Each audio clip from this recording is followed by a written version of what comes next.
শিক্ষকেরা এমপি এবং হুইপ এবং চেয়ারম্যান, উপজেলা চেয়ারম্যান, পৌরসভার মেয়র এবং জেলা পরিষদের চেয়ারম্যানের কাছে যেতে তারা ভয় পাইত, তারা তথ্যই কাঁপত। তাদের অনেকেই মানে মতের সাথে তাদের মিলত না, তারপর জোর করে হইলেও তাদের সাথে থাকতে হইতো। ঘন্টার পর ঘন্টা, 3 ঘন্টা 4 ঘন্টা ছেলে মেয়েদেরকে নিয়ে রোদের মধ্যে দাঁড়ায় থাকতে হইতো। এটা আমি দেখছি এবং আমি শুনছি, আমি নিজের চোখেও দেখছি। আপনারা করতে বাধ্য হয়েছেন, অনেকে বাধ্য হয়েছেন, অনেকে আবার উৎসাহিত হয়ে আপনারা নিজেরাও গেছেন। দেখেন, গত 5ই আগস্টের পরে যখন আমি শেরপুরে আসলাম, দেখলাম, তখন কিন্তু আপনাদের বিরুদ্ধে, অনেকের বিরুদ্ধে পাহাড় সমান অভিযোগ, আমি নাম বলবো না, অনেক অভিযোগ আমার কাছে আসলো। অনেকের অপমান করা কিংবা ধরা, এরকম ধরনের একটা প্রক্রিয়া শুরু হয়ে গেছিল।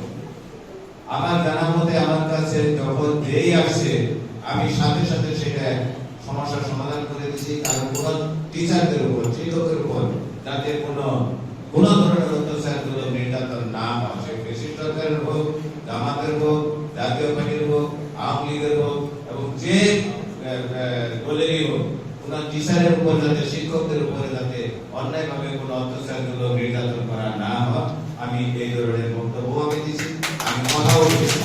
তারপরে সারা বাংলাদেশে কিছু না কিছু স্কুল, কলেজ, অন্যান্য প্রতিষ্ঠানগুলিতে ব্যাপক চেঞ্জ হয়েছে, পরিবর্তন আসছে। আমি কিন্তু শেরপুরে কোনো ওরকম ধরনের উল্লেখযোগ্য কোনো পরিবর্তন আনতে দেই নেই। এই কারণে যে আমি শেরপুরের সন্তান, আপনারাও শেরপুরের সন্তান, দেখা হবে। হয়তো আপনারা ওরকম সন্ত্রাসী ফ্যাসিস্ট আওয়ামী লীগ ছিলেন না, আপনারা শিক্ষিত আওয়ামী লীগ ছিলেন, আপনারা বঞ্চিত আওয়ামী লীগ ছিলেন। আওয়ামী লীগের মধ্যে 2টা পার্ট আছে, আপনাদের বেতন তো বাড়ায় নাই, আপনাদের তো বাড়ি ভাড়া বাড়ায় নাই, আপনাদের কোনো মানে আপনাদের মান উন্নয়নের জন্য যে সকল দ্রব্য মূল্য এত বাড়ছে, কিন্তু ফ্যাসিস্ট সরকারের আমলে আপনারা কিন্তু সবচেয়ে বেশি বঞ্চিত ছিলেন। একটা শিক্ষকের বেতন যা থেকে অন্য অফিসের একটা পিয়নের বেতন সমান, ঠিক কিনা? ওই সময় শিকার হচ্ছেন আপনারা, অথচ গোলামি করতে হয়েছে, বাধ্য হচ্ছেন আপনারা তাদের গোলামি করতে, তাদের দিনের কন্ট্রাক্টে সিল মেরে দিতে বাধ্য হয়েছেন। আমরা সেই সিল মারার জন্য বলবো না আপনাদেরকে, সেটা ডাকিও না। আমরা আপনাদেরকে অনুরোধ করতে চাচ্ছি যে আপনাদের যে সকল বঞ্চিত ছিলেন, এখনো বঞ্চিত আছেন, সামনের দিকে যাতে ইনশাআল্লাহ বঞ্চিত না হন। আপনাদের সর্বোচ্চ মর্যাদার শিক্ষকেরা হচ্ছে জাতির মেরুদণ্ড, শিক্ষকদের নিয়ে আমরা কাজ করব।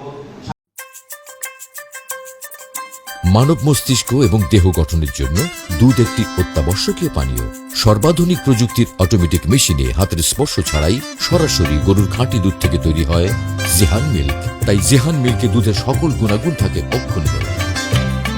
যেখানে যেমনই থাকুন, আপনার স্বাস্থ্য সুরক্ষায় জিহান পাস্তুরিত তরল দুধ থাকুক সব সময়। জেহান মিল্ক, পানির পরে নিরাপদ পানীয়। ইদ্রিস গ্রুপের একটি পণ্য।